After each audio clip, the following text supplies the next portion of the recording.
Welcome to economics classes. ನನ್ನ ಹೆಸರು ಸಿದ್ದೇಶ್ ಹುಲ್ಬಾಳೆ ಅಂತ. ಪ್ರಥಮವಾಗಿ ನನ್ನ ಚಾನಲ್ ನೋಡ್ತಕ್ಕಂಥ ವಿದ್ಯಾರ್ಥಿಗಳು ಸಬ್ಸ್ಕ್ರೈಬ್ ಮಾಡಿ, ಶೇರ್ ಮಾಡಿ ಮತ್ತು ಲೈಕ್ ಮಾಡಿರಿ ಅಂತ ಕೇಳ್ಕೊಳ್ತಾ ಇಂದಿನ ಅರ್ಥಶಾಸ್ತ್ರ ವಿಷಯ ಸ್ಟಾರ್ಟ್ ಮಾಡ್ತಾ ಇದ್ದೀನಿ.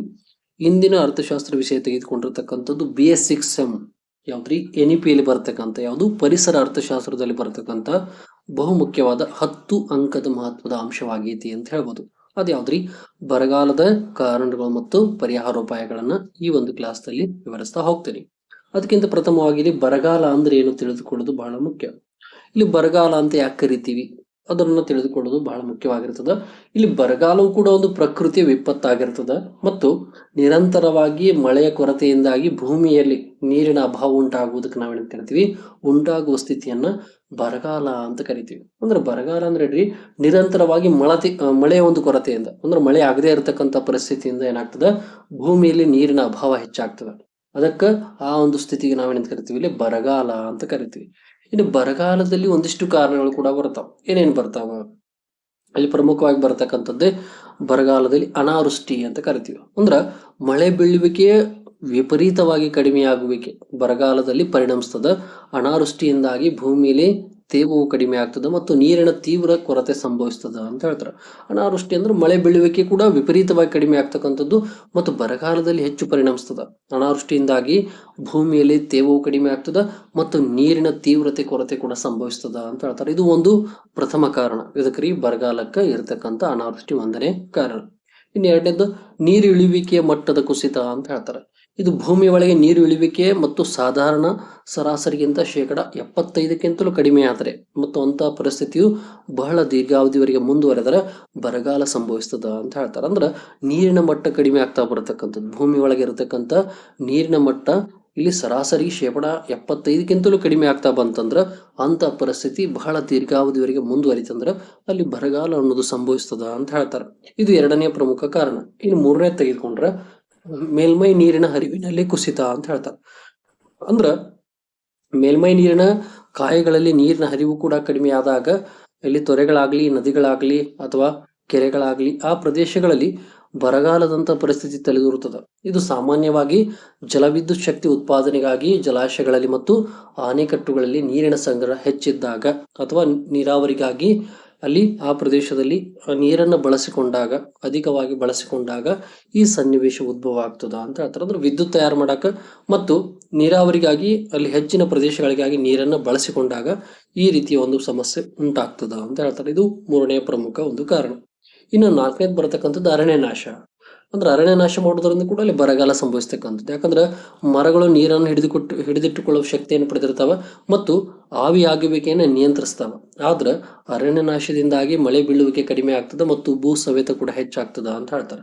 ಅಂದ್ರೆ ನಾವೇನ್ ಮಾಡ್ತಾ ಇದ್ವಿ, ಈಗ ಅರಣ್ಯವನ್ನ ನಾಡಾಗಿ ಪರಿವರ್ತನೆ ಮಾಡ್ತಾ ಇದ್ವಿ. ಅಂದ್ರೆ ಅರಣ್ಯ ಏನಾಗ್ತಾ ಇದೆ, ನಾಶವಾಗ್ತಾ ಬರ್ತಾ ಇದೆ. ಅದರಿಂದ ನೀರಿನ ಅಭಾವ ಕಂಡು ಬರ್ತದೆ, ಮಳೆಯ ಅಭಾವ ಕಂಡು ಬರ್ತಾ ಇದೆ ಮತ್ತು ಇದ್ದಂತ ಭೂಮಿ ಎಲ್ಲ ಕೂಡ ಮರುಭೂಮಿ ಆಗ್ತಕ್ಕಂಥ ಪರಿಸ್ಥಿತಿ ಕೂಡ ಕಂಡು ಬರ್ತಾ ಇದೆ. ಹಾಗಾಗಿ ಬರಗಾಲ ಅನ್ನೋದು ಕೂಡ ಇಲ್ಲಿ ಮುಖ್ಯವಾಗಿ ಅರಣ್ಯ ನಾಶದಿಂದ ಕೂಡ ಉಂಟಾಗ್ತಕ್ಕಂಥದ್ದು ಅಂತ ಹೇಳ್ಬೋದು. ಇದು ನಾಲ್ಕನೇದ್ದು. ಇನ್ನು ಐದನೇದು ಬರತಕ್ಕಂಥದ್ದು ಭೂಮಂಡಲ ಕಾವೇರುವಿಕೆ. ಅಂದ್ರ ಹಸಿರು ಮನೆ ಅನಿಲಗಳು ಕೂಡ ಹೆಚ್ಚಿದ್ದಾಗಿ ಜಾಗತಿಕ ತಾಪಮಾನ ಕೂಡ ಮೇಲೇರ್ತಾ ಇದೆ. ಇದರ ಪರಿಣಾಮವಾಗಿ ಭೂಮಿಲಿ ಏನ್ರಿ ತಾಪಮಾನ ಆವರಿಸ್ತದ, ಅರಣ್ಯಗಳು ಬೆಂಕಿ ಆವರಿಸ್ತಾವ, ಮರುಭೂಮೀಕರಣಗೊಳ್ತಾ ಇದೆ ಅಂತ ಹೇಳ್ತಾರ. ಅಂದ್ರೆ ಭೂಮಂಡಲ ಕೂಡ ಕಾವಿ ಇರತಕ್ಕಂಥದ್ದು, ತಾಪಮಾನ ಹೆಚ್ಚಾಗುವುದರಿಂದ ಅರಣ್ಯಗಳು ಕೂಡ ಬೆಂಕಿಯನ್ನು ಆವರಿಸ್ತಾ ಇದಾವ. ಹಾಗಾಗಿ ಮರುಭೂಮೀಕರಣಗೊಳ್ತಾ ಇದಾವ ಅಂತ ಹೇಳ್ಬೋದು. ಇವೆಲ್ಲ ಬರತಕ್ಕಂಥವೇನ್ರಿ ಮರುಭೂಮಿಗೆ ಕಾರಣಗಳು ಪ್ರಮುಖವಾಗಿ ಬರತಕ್ಕಂಥವು. ಇನ್ನಿದ್ರ ಪರಿಣಾಮ ಬರಗಾಲದಿಂದ ಏನೇನು ಪರಿಣಾಮಗಳಾಗ್ತಾವ, ಇಲ್ಲಿ ಒಂದೇದು ಕೃಷಿ ಬೆಳೆಗಳ ನಷ್ಟ ಅಂತ ಹೇಳ್ತಾರೆ. ಯಾಕಂದ್ರೆ ವ್ಯವಸಾಯ ಉತ್ಪಾದನೆಗೆ ನೀರು ಮುಖ್ಯವಾದ ಒಂದು ಅಂಶ. ಅನಾವೃಷ್ಟಿಯಿಂದ ನೀರಿನ ಅಭಾವ ಮತ್ತು ಏನ್ರಿ ಬರದ ಒಂದು ಪರಿಸ್ಥಿತಿ ಕೂಡ ಪರಿಣಾಮವಾಗಿ ಕೃಷಿ ಬೆಳೆಗಳಿಗೆ ನಷ್ಟ ಸಂಭವಿಸ್ತದ ಅಂತ ಹೇಳ್ತಾರೆ. ಅಂದ್ರೆ ಕೃಷಿಗೆ ಬೇಕಾಗಿದ್ದ ಮುಖ್ಯವಾಗಿ ನೀರು, ಸರಿಯಾಗಿ ಮಳೆ ಆಗದೆ ಇರತಕ್ಕಂಥ ಪರಿಸ್ಥಿತಿ ಒಳಗೆ ಬೆಳೆಗಳ ನಷ್ಟ ಆಗ್ತದ. ಅಲ್ಲಿ ಮರುಭೂಮಿ ಅಂದ್ರೆ ಬರಗಾಲ ಹೆಚ್ಚು ಬೀಳಕಂಡಿ ಅರಣ್ಯ ನಾಶ ಮಾಡ್ತಾ ಬಂದ್ಬಿಟ್ಟು ಅಂದ್ರೆ ನೀರಿನ ಪ್ರಮಾಣ ಕೂಡ ಕಡಿಮೆ ಆಗ್ತದ ಮತ್ತು ವ್ಯವಸಾಯಕ್ಕೆ ಮುಖ್ಯವಾಗಿ ನೀರು ಬೇಕು. ನೀರು ಕೂಡ ಈ ಕೊರತೆ ಉಂಟಾಗ್ತಾ ಬಂತಂದ್ರ ಇಲ್ಲಿ ಕೃಷಿ ಭೂಮಿ ಏನಾಗ್ತದ್ರಿ, ಇಲ್ಲಿ ನಷ್ಟವನ್ನ ಅನುಭವಿಸ್ತಾ ಬರ್ತದ. ಹಾಗಾಗಿ ಕೃಷಿ ಬೆಳೆಗಳು ಕೂಡ ಇಲ್ಲಿ ನಷ್ಟವಾಗ್ತಕ್ಕಂಥ ಒಂದು ಪ್ರಮುಖ ಪರಿಣಾಮ ಕೂಡ ಕೃಷಿ ಮೇಲಿದು ಬೀಳ್ತಕ್ಕಂಥದ್ದು. ಇದು ಕೆಟ್ಟ ಪರಿಣಾಮವಾಗಿ ಕೃಷಿಗೆ ಬೀಳ್ತಕ್ಕಂಥ ಪರಿಣಾಮವಾಗಿರ್ತದೆ. ಇನ್ನು ಎರಡನೇದು ಅರಣ್ಯ ನಾಶ ಅಂತ ಹೇಳ್ತಾರೆ. ಇಲ್ಲಿ ಶುಷ್ಕ ಹವಾಗುಣ ಮತ್ತು ಭೂಮಿಯೊಳಗೆ ನೀರಿನ ಇಳುವಿಕೆ ತಗ್ಗುವಿಕೆ ಕಾರಣದಿಂದಾಗಿ ಕಾಡ್ಗಿಚ್ಚು ಹೆಚ್ಚುವ ಸಂಭವ ಇರ್ತದ. ಬರಗಾಲವು ಅರಣ್ಯ ನಾಶಕ್ಕೆ ಕಾರಣವಾಗ್ತದ ಅಂತ ಹೇಳ್ತಾರೆ. ಬರಗಾಲದಿಂದಲೂ ಕೂಡ ಅರಣ್ಯ ನಾಶದಿಂದಲೂ ಕೂಡ ಬರಗಾಲ ಹೆಚ್ಚಾಗ್ತಕ್ಕಂಥದ್ದು. ಅಂದ್ರೆ ಈಗಾಗಲೇ ಹೇಳಿದೆ ನಾನು, ಏನ್ ಮಾಡ್ತಿದ್ವಿ, ಕಾಡನ್ನ ನಾಡಾಗಿ ಪರಿವರ್ತನೆ ಮಾಡ್ತಾ ಇದ್ವಿ. ಅದಕ್ಕೆ ಕಾರಣ ಕೂಡ ಜನಸಂಖ್ಯೆ. ಮಿತಿ ಮೀರಿದ ಜನಸಂಖ್ಯೆಯಿಂದ ಏನಾಗ್ತೈತಿ, ಕಾಡಿದ್ದಿದ್ದು ನಾಡಾಗಿ ಪರಿವರ್ತನೆ ಆಗ್ತೈತಿ. ಮತ್ತು ಅರಣ್ಯವನ್ನ ನಾವು ಯಾವ ರೀತಿ ಬೇಕಾಬಿಟ್ಟಿ ಕೂಡ ಆಗಿ ಬಳಕೆ ಮಾಡ್ಕೊಳ್ತಾ ಇದ್ದೀವಿ.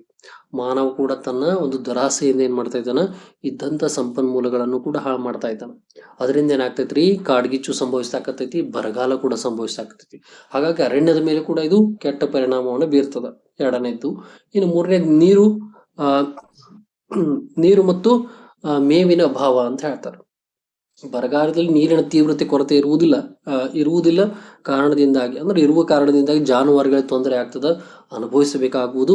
ಮೇವಿನ ಮತ್ತು ನೀರಿನ ಕೊರತೆ ಅವುಗಳನ್ನ ಕಾಡ್ತಾವ ಅಂತ ಹೇಳ್ತಾರೆ. ಮನುಷ್ಯರಿಗೂ ಕುಡಿಯಲು ಮತ್ತು ಗೃಹ ಕೃತ್ಯ ಚಟುವಟಿಕೆಗಳು ನಡೆಸಲು ನೀರಿನ ಕೊರತೆ ಉಂಟಾಗ್ತದ ಅಂತ ಹೇಳ್ತಾರೆ. ಅಂದ್ರೆ ನೀರು ಮತ್ತು ಮೇವಿನ ಅಭಾವ ಕೂಡ ಕಂಡು ಬರ್ತದೆ ಬರಗಾಲದೊಳಗೆ.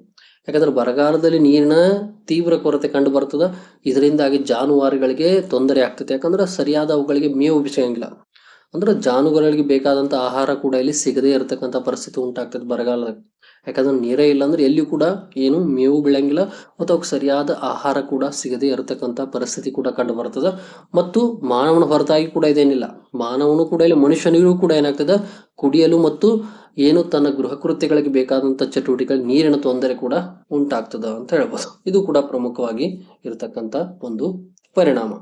ಇನ್ನು ಅದೇ ರೀತಿಯಾಗಿ ನಾಲ್ಕನೇದು ಪರಿಸರ ಸಂಬಂಧಿ ಪರಿಣಾಮಗಳು ಅಂತ ಹೇಳ್ತೀವಿ. ಅಂದ್ರ ತೊರೆಗಳಲ್ಲಿ, ನದಿಗಳಲ್ಲಿ ಮತ್ತಿತರ ನೀರಿನ ಕಾರ್ಯಗಳಲ್ಲಿ ಕೂಡ ಹೊಸ ನೀರು ಹರಿದು ಬರದಿರುವಾಗ ವಾತಾವರಣ ಹದಗೆಡುತ್ತದೆ. ಪ್ರಾಣಿ ಪಕ್ಷಿಗಳು ಮತ್ತು ಜಲಚರಗಳು ಕೂಡ ಅಪಾಯಕ್ಕೀಡಾಗ್ತಾವ ಅಂತ ಹೇಳ್ತಾರೆ. ಅಂದ್ರ ಪರಿಸರದ ಮೇಲೂ ಕೂಡ ಕೆಟ್ಟ ಪರಿಣಾಮ ಬೀರ್ತದೆ. ಬರಗಾಲ ಆಗುವುದರಿಂದ ಸರಿಯಾದ ಮನುಷ್ಯರಿಗೆ ನೀರು ಕುಡಿಯಾಕ ಸಿಗಂಗಿಲ್ಲ. ಪ್ರಾಣಿಗಳಿಗಾಗ್ಲಿ, ಪಕ್ಷಿಗಳಿಗಾಗ್ಲಿ, ಜಲಚರ ಪ್ರಾಣಿಗಳಿಗಾಗ್ಲಿ ಎಲ್ಲವೂ ಕೂಡ ಏನಾಗ್ತಾವ, ಇಲ್ಲಿ ತೊಂದರೆಗೊಳಗಾಗ್ತಾವ ಅಂತ ಹೇಳ್ತಾರೆ. ಹಾಗಾಗಿ ಮಾನವ ಸಂಕುಲ ಆಗ್ಲಿ ಮತ್ತು ಜೀವ ಸಂಕುಲಗಳ ಮೇಲೆ ಕೂಡ ಇದು ಒಂದು ಕೆಟ್ಟ ಪರಿಣಾಮ ಬೀರತಕ್ಕಂಥದ್ದು ಯಾವ್ದ್ರಿ, ಬರಗಾಲ ಅನ್ನೋದು. ಹಾಗಾಗಿ ಪರಿಸರ ಸಂಬಂಧಿ ಪರಿಣಾಮ ಕೂಡ ಇಲ್ಲಿ ಕಂಡು ಬರ್ತದ. ಅದೇ ರೀತಿ ನಂತರ ಬರತಕ್ಕಂಥದ್ದು ರೋಗ ರುಜಿನಗಳು ಅಂತ ಹೇಳ್ತಾರೆ. ಅಂದ್ರೆ ಬರಗಾಲದಲ್ಲಿ ನೀರಿನ ಅಭಾವ ಮತ್ತು ಉಷ್ಣ ವಾತಾವರಣ ಪರಿಣಾಮವಾಗಿ ಮನುಷ್ಯರಲ್ಲಿ ರೋಗ ರುಜಿನಗಳು ಹೆಚ್ಚುತ್ತಾವ. ಇವುಗಳಲ್ಲಿ ಕೆಲವು ಏನ್ರಿ ಮಾನವಂತಿಕೆ, ಅಂದ್ರೆ ಮಾನವನ ಒಂದು ವಂತಿಕವಾಗಿರತಕ್ಕಂಥದ್ದು ಕೂಡ ಕಂಡು ಬರ್ತದ ಅಂತ ಹೇಳ್ತಾರೆ. ಅಂದ್ರೆ ರೋಗ ರುಜಿನಗಳು ಕೂಡ ಇಲ್ಲಿ ಹೆಚ್ಚಾಗ್ತಕ್ಕಂಥದ್ದು. ಅದಕ್ಕೆ ಕಾರಣ ಕೂಡ ಬರಗಾಲ ಅಂತ ಹೇಳ್ತಾರೆ. ಇನ್ನು ಲಾಸ್ಟ್ ಒನ್, ಮನರಂಜನಾ ಚಟುವಟಿಕೆಗಳಿಗೆ ಅಡಚಣೆ ಉಂಟಾಗ್ತದ ಅಂತ ಹೇಳ್ತಾರೆ. ಅಂದ್ರೆ ಮನರಂಜನಾ ಚಟುವಟಿಕೆಗಳನ್ನ ಆಯೋಜಿಸಲು ಜಲಾಶಯಗಳು ಬೇಕು, ನೀರಿನ ಹರಿವು ಬೇಕು. ಆಮೇಲೆ ಅದರ ಬರಗಾಲದಿಂದ ಜಲಾಶಯಗಳು ಬತ್ತಿ ಹೋಗ್ತಾ ಹೋದ್ರಿಂದ ಹಾಗೂ ನೀರಿನ ಸೆಲೆ ಕಡಿಮೆ ಆಗುವುದರಿಂದ ಮನರಂಜನಾ ಚಟುವಟಿಕೆಗಳು ಕೂಡ ಕುಸಿತ ಉಂಟಾಗ್ತದ ಅಂತ ಹೇಳ್ತಾರೆ. ಅಂದ್ರೆ ಮಾನವನಿಗೆ ಬೇಕಾದಂತ ಮನರಂಜನಾ ಚಟುವಟಿಕೆಗಳಿಗೂ ಕೂಡ ಮುಖ್ಯವಾಗಿ ನೀರು ಬೇಕು. ಇಲ್ಲಿ ಬರಗಾಲ ಬಿದ್ದ್ಬಿಡ್ತಂದ್ರ ಮಾನವನ ಜಲಾಶಯಗಳು ಕಡಿಮೆ ಆಗ್ತದ, ಮಾನವನ ಚಟುವಟಿಕೆಗಳಿಗೆ ಬಹಳ ತೊಂದರೆ ಆಗ್ತದೆ, ಮತ್ತು ಮನರಂಜನಾ ಚಟುವಟಿಕೆಗಳು ಕೂಡ ಕಡಿಮೆ ಆಗ್ತಾ ಬರ್ತಾವ. ಜಲಾಶಯಗಳು, ನೀರಿನ ಹರಿವು ಆಗ್ಲಿ ಇವೆಲ್ಲ ಕಡಿಮೆ ಆಗುವುದರಿಂದ ಜಲಾಶಯಗಳು ಬತ್ತಿ ಹೋಗ್ತಾವ, ನೀರಿನ ಸೆಲೆ ಕೂಡ ಕಡಿಮೆ ಆಗ್ತದ. ಇದರಿಂದ ಮಾನವನ ಅಥವಾ ಮನೋರಂಜನಾ ಚಟುವಟಿಕೆಗಳು ಕೂಡ ಕುಸಿತವಾಗ್ತಕ್ಕಂಥದ್ದು ಕಂಡು ಬರ್ತದ ಅಂತ ಹೇಳ್ಬೋದು. ಅಂದ್ರೆ ಈ ರೀತಿಯಾಗಿ ಏನಾಗ್ತದೆ, ಇಲ್ಲಿ ಬರಗಾಲದ ಕಾರಣಗಳು ಮತ್ತು ಬರಗಾಲಕ್ಕೆ ಇರತಕ್ಕಂತ ಪರಿಣಾಮಗಳು ಈ ರೀತಿಯಾಗಿರ್ತಾವ ಅಂತ ಹೇಳ್ಬೋದು. ಇದು ಬಹಳ ಮುಖ್ಯವಾಗಿರ್ತಕ್ಕಂಥ ಪ್ರಮುಖವಾದ ಒಂದು ಅಂಶವಾಗೈತಿ ಅಂತ ಹೇಳ್ತಾ ನನ್ನ ವಿಷಯವನ್ನು ಇಲ್ಲಿಗೆ ಮುಕ್ತಾಯಗೊಳಿಸ್ತಾ ಇದ್ದೀನಿ. ಎಲ್ಲರಿಗೂ ಧನ್ಯವಾದಗಳು.